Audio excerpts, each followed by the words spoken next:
Hello and welcome to RIT SportsZone. I'm John DeTilio. Last November, alumnus Steve Schultz donated $1 million to RIT, officially kicking off the school's Power Play campaign to help fund the construction of a new arena here on campus for hockey. Now, 1 year later, RIT's Power Play has scored its most significant donation yet. Shelby Hill has the latest.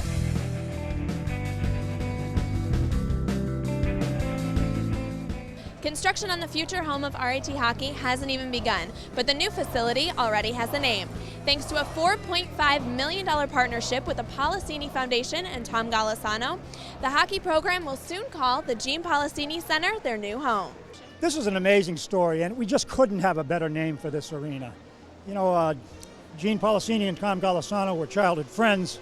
When Tom Golisano decided that he was going to try to start a company, which eventually became Paychecks, together they built the company into what it is today. It's a tremendous story of personal friendship, hard work, perseverance, and I think RIT, of course, is the beneficiary of that extraordinary relationship. And what a better way to honor Gene Policini's memory than to have his name on this magnificent new facility.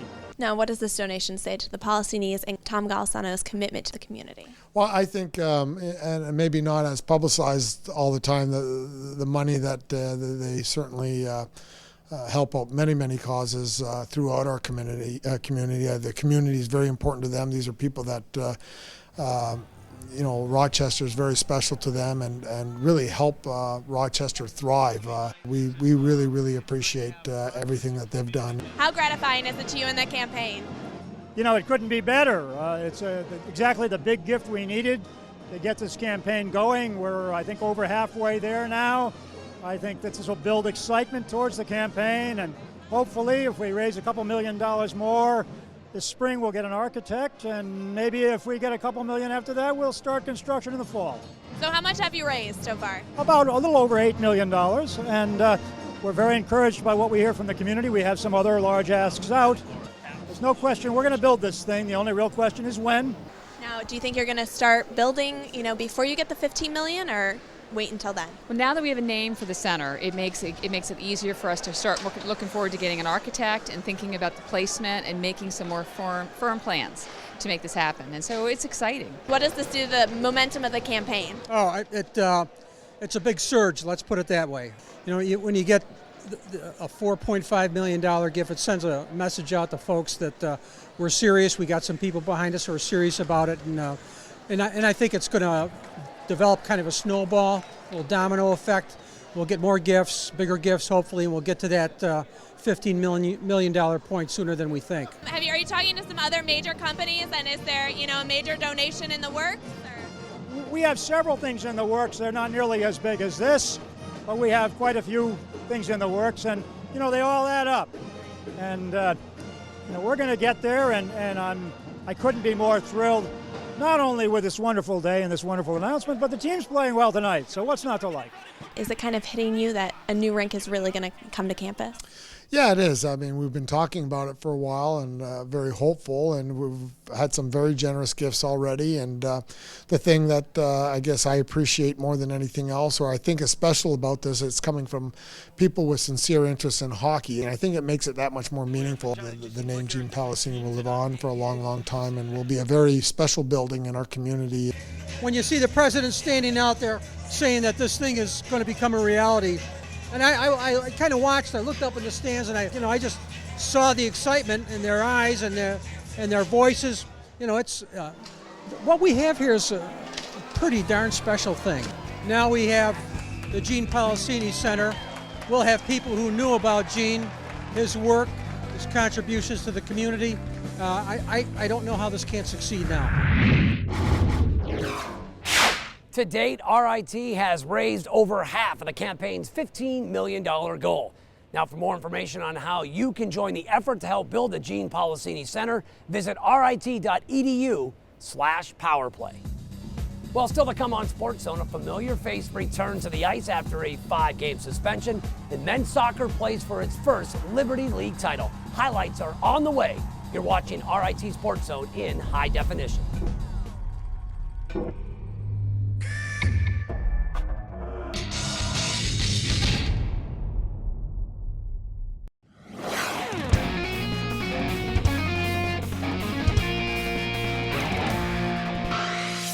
Welcome back to SportsZone.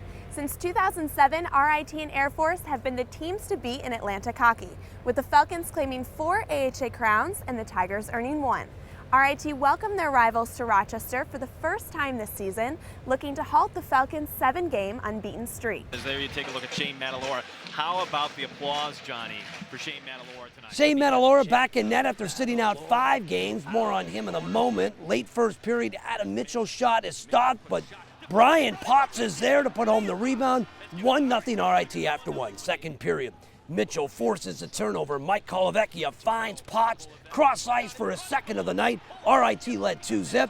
And Shane Matalora stopped 25 of 26 shots he faced as RIT held on to beat Air Force 3-1 as their number 1 goalie made a successful return to the lineup.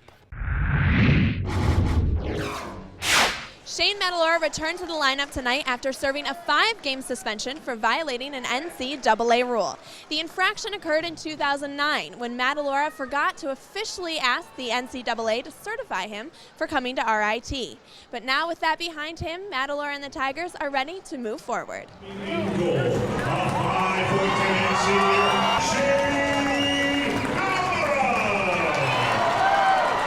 You got back in the net tonight. What were you thinking? Sort of got really excited when I came out just because, like we said, the fans were chanting my name and all that. But I had to calm myself down and just remember that it's another hockey game. I've been playing hockey my whole life, so I had to settle back down and get back into the groove of things and focus on the first shot of the game. If you didn't play for 5 games, can you tell me the reasoning behind that? I guess it was something to do with the clearinghouse and the NCAA, and they said that when I was going through the whole process of the clearinghouse that I didn't sign a waiver or check a box or something. So I guess they deemed that to 5-game suspension. Really, he took a wrong science course. He took like an agricultural science. His dad's a farmer out in California, and it did not count towards the required 3 sciences that he needed to take. He sat out the year, and then when he came in, he did all his paperwork. He was cleared and eligible. But what he forgot to do was check a box basically that says requesting to be reinstated. That's about the best I can explain it. For him, I guess the punishment was 5 games because he played 5 games. Thank God he didn't play 30 games. When you heard the news that Shane wasn't going to be playing for a few games, how did you and the team react? I think it kind of just blindsided us. We really had no idea, and I mean, we fought through it well. It was obviously Shane's our go-to goalie right now, and he's proven well, and it's nice to have him back in the lineup, but just for a little time there, it was a little weird. No one really knew what was going on, and then it was just rumors here and there, and kind of figured it out, and that's that. We try to stay positive about the whole situation. I don't know all the details, but Shane's a great goalie. He's the best in the league, and he showed it again tonight. Was it hard to watch your team and you couldn't do anything about it? Yeah, it's definitely frustrating to come to the game and have to sit in the stands and then have people come and ask you, why aren't you playing, what's going on, every single game for it seemed like a half hour straight almost. But it was definitely frustrating to have to sit there and watch, especially when we were struggling a little bit for a few games. It was hard, it was difficult. How good does it feel to have Shane back? Good, comforting that you've got your number 1 goalie back, someone that you can rely on, someone that's been tested, someone that's has proven himself certainly last year and even some games the year before. Shane, over the last year and a half or year and a bit, whatever, he's played real well for us, and I mean he's a gamer, and having him back there in the net tonight, he showed why he's our number 1 guy and played real well. Now with Shane gone for almost a month, were you worried he might be a little rusty coming back in? I thought maybe he would be a little bit rusty, and then maybe just pressing a little bit. He was his old self. I mean, he just kind of plays very strong, and he does a great job. He does give us confidence, and I think we're able to build off of that. And a couple of saves early in the game, I think, solidifies that for us, and it was good to have. What does it do for the team's confidence to not only have you back, but beat Air Force, a big rival? It was a huge confidence boost just because Air Force beat us last year in the playoffs, and then they went on to the regionals. So they're always a team that's going to be at the top of the league, and to get to the regionals, that's the team that we have to go through. It's a big win for us. We were in a little bit of a rut there, and two big wins. We've had 2 good weekends in a row, and hopefully we can move on from there. How much of a weight is off your shoulders now that you're back on the ice? Huge weight, because I was really, to start off, I was really down on myself just because I was suspended, didn't know why, didn't know how long, and just all the unknowns is really difficult and frustrating. And now that I'm back, it feels like a weight's lifted off my shoulders, and I can just focus on playing in the rest of the year and the rest of the school year too. Ahead on SportsZone, from RIT to the silver screen, we're going to show you how this former NTID student's life story is inspiring countless individuals.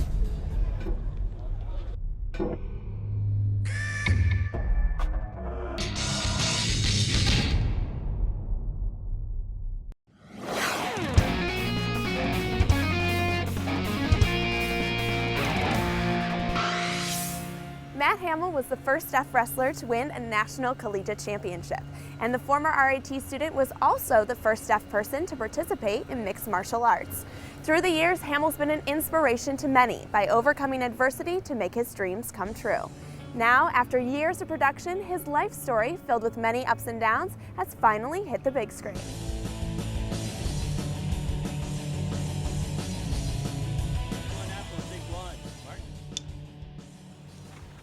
Okay, we're rolling, and action. It's been over 2 years since the bright lights of Hollywood came to RIT to feature one of our own. He was always the center of attention, and wherever we went, wherever we traveled, people, you could always hear him whisper under their breath, oh, that's Matt Hamill, I've got to watch him wrestle. Matt Hamill, a former RIT NTID student and 3-time Division III wrestling champion, first caught Hollywood producers' attention when he became a contestant on the Ultimate Fighter reality show. My writing partner, Eben Kaspar, saw it on the UFC reality show a few years back. Thought Matt was an inspiring guy himself, and we looked into it. We tracked him down, met him, interviewed him. Thought it would be a good idea for a script, and wrote the script.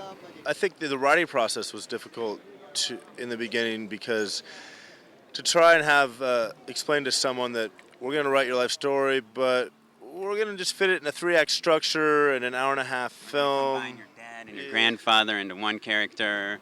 Not only is his story unique, but the final result is the first of its kind. And cut. One of the really cool things I think that we've been thinking about this project from the beginning is it's going to be totally subtitled. So the hearing people will be able to hear the English, but they'll have to read the subtitles for the ASL, and vice versa for the deaf people. I told you your whole life you don't need to be treated different. But I am different. There aren't a lot of movies that you can go to the theater and watch hearing and deaf together unless they're foreign films, because the deaf people need the subtitles. So it's kind of this one-of-a-kind movie where deaf people and hearing people can watch it together in the theater. After years of production, the movie, titled The Hammer, after Hamill himself, has already won 8 film festival awards and has finally hit the big screen in over 100 theaters nationwide. I'm going to tell you you have a highly intelligent grandson who's profoundly deaf. Well, already we went 8 for 8 in film festivals, which is awesome. I think it was AFI in California, Maui, Cleveland. We just wanted to hit the right audiences and kind of bridge the gap and have it be a Blind Side meets Rocky meets Rudy type of film. We knew the film was special from the beginning, and everybody's been involved with it. Especially I myself was very late in the process, but it's been phenomenal to see that everybody else is coming out and supporting it. And the vast majority of those awards came not from critics, but they came from the audience members themselves, who love the film and just want to see it succeed. What's it like for you, just this feeling that you have now that your life is made into a movie? Well, yeah, it's something that it's so weird. It's really weird because it was a strange thing to me, and I didn't expect to go this far. Let's go back a little bit. This movie, The Hammer, it took us 6 years for the project. I thought, it won't be really special, or I thought it might be real short for one year, but I realized the movie producers did not give up. But overall, what I feel like is, wow, it's very special, It's a special moment, to have someone, about my life, showing them around the world, and it's really amazing. Hamill's story will certainly serve as an inspiration to both the deaf and hearing community. You know, I hope that they just enjoy the film and feel good about it. You know, obviously the message is overcoming struggles at any point in your life. I haven't seen the film until tonight, but the parts I've seen are really uplifting, and you know, it's a great message, and I think it comes at a pretty cool time. Although Matt Hamill has achieved so much in his life, at the young age of 35, he says there is still more to come. I'm still retired from your thing, you know, but I'm still very happy to have a Christmas. I torn a rotator cuff, you know, so I'm just let it flow, see how to go from there. I'm 35, you know, so I don't want to be quiet when I get older, you know, so I'm just hoping there might be a little bit of spark, you know, open doors I could get in, so. But right now I'm just having to take care of my body. You're a motivational speaker, you're a UFC fighter, you can speak 6 languages. Like, for you, what is your biggest accomplishment? Well, I'm still not that fun. You know. Everybody can see my eyes, you know, I'm just not really happy, but I still have more to prove around the world, you know. I still have something to prove, you know, but let's put it this way, something bigger than the word every Christmas.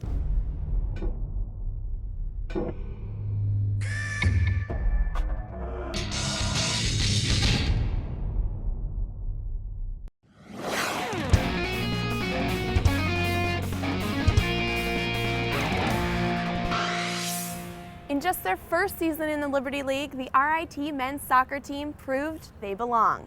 The Tigers shut out 9th-ranked Hobart in the league semifinals, earning the right to host the conference title game. Tigers hosting Vassar, a team they beat 2-0 earlier this year, but Vassar controlled things early. 5th minute, off the corner kick, Juliano Pereira finds the top right corner to give the Brewers an early 1-0 lead. RIT would answer. 28th minute, off the throw-in, Matt Brodel with the chance, and he puts it in to knot the game at 1. Second half tied at 2, 85th minute off the free kick.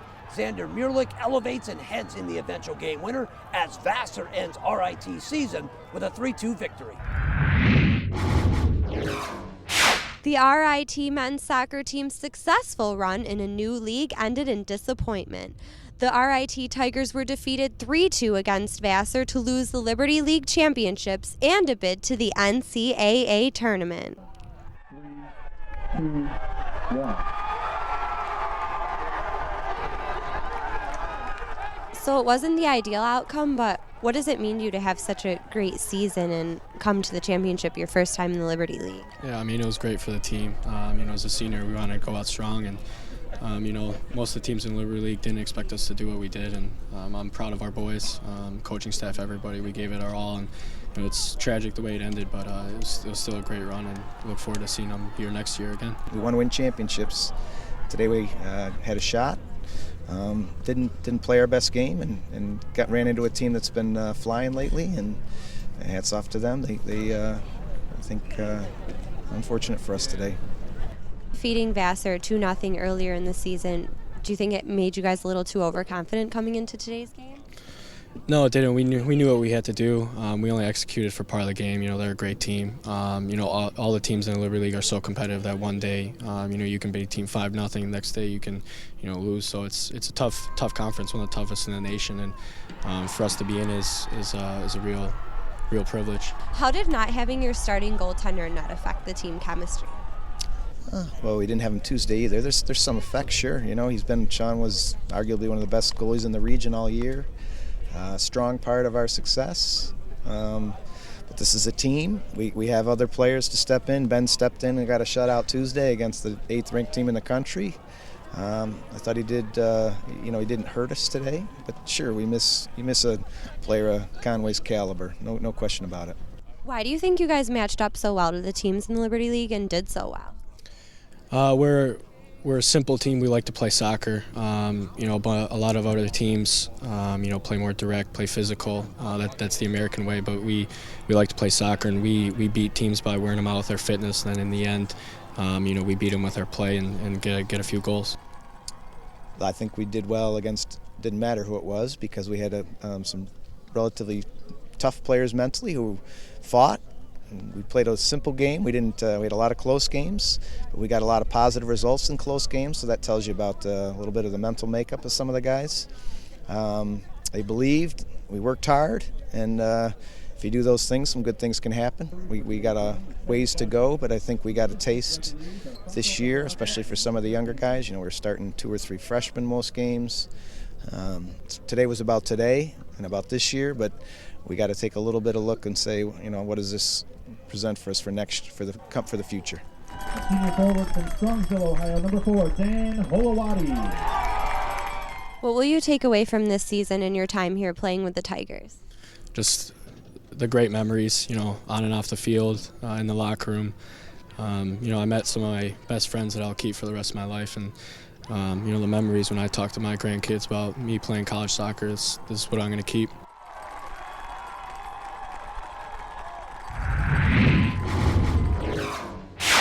Well, that does it for this edition of RIT SportsZone. Don't forget you can stay up to date with SportsZone by following us on Twitter and liking us on Facebook. So until next time, thanks for joining us here in the Zone.